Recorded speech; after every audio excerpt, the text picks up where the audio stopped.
مسلمان کبھی بھی شر پسند نہیں ہوتا، مسلمان کبھی بھی شدت پسند نہیں ہوتا، مسلمان کبھی بھی دہشت گرد نہیں ہوتا۔ اور یاد رکھو، دہشت گرد مسلمان نہیں اور شر پسند مسلمان نہیں، شدت پسند مسلمان نہیں۔ یہ فرق جان کر جیو۔ کیا ہو گیا تم لوگوں کو؟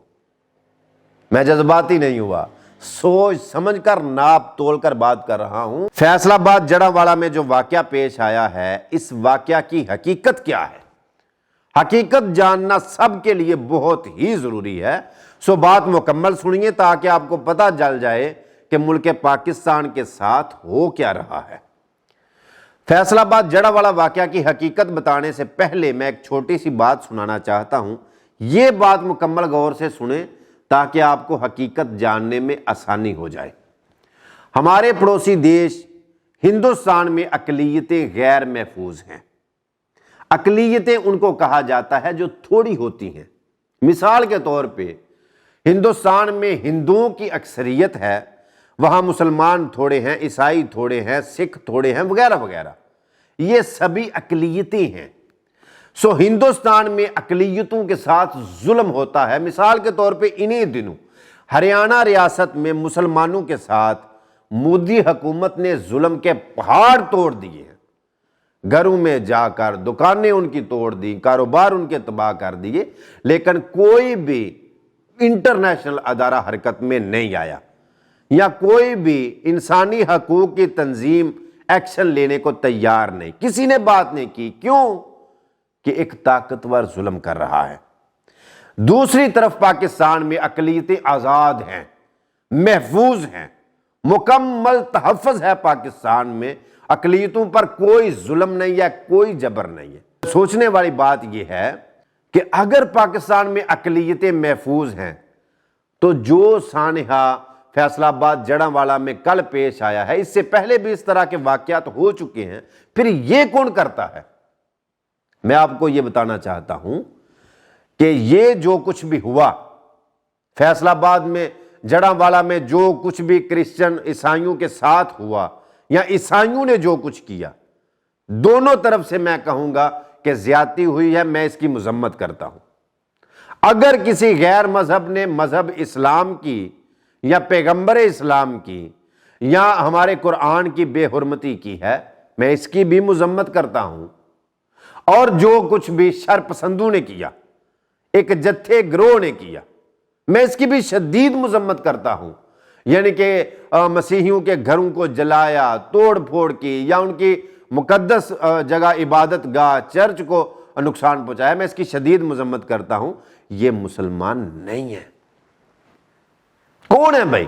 سوال پیدا ہوا نا، یہ کون ہے بھائی؟ یہ پری پلاننگ ڈرامہ ہے، یہ ایک یعنی کہ منصوبہ سازی کے تحت یہ سب کچھ ہو رہا ہے۔ کس کے لیے؟ پاکستان کو بدنام کرنے کے لیے، پاکستان کے اوپر پریشر ڈالنے کے لیے، پاکستان کو غیر محفوظ ملک کہنے کے لیے، پاکستان پر مزید پابندیاں لگانے کے لیے اس طرح کے واقعات کروائے جاتے ہیں کہ پاکستان ایک غیر محفوظ ملک ہے، پاکستان میں اقلیتوں کو تحفظ نہیں ہے، مزید بل پاس ہوں گے۔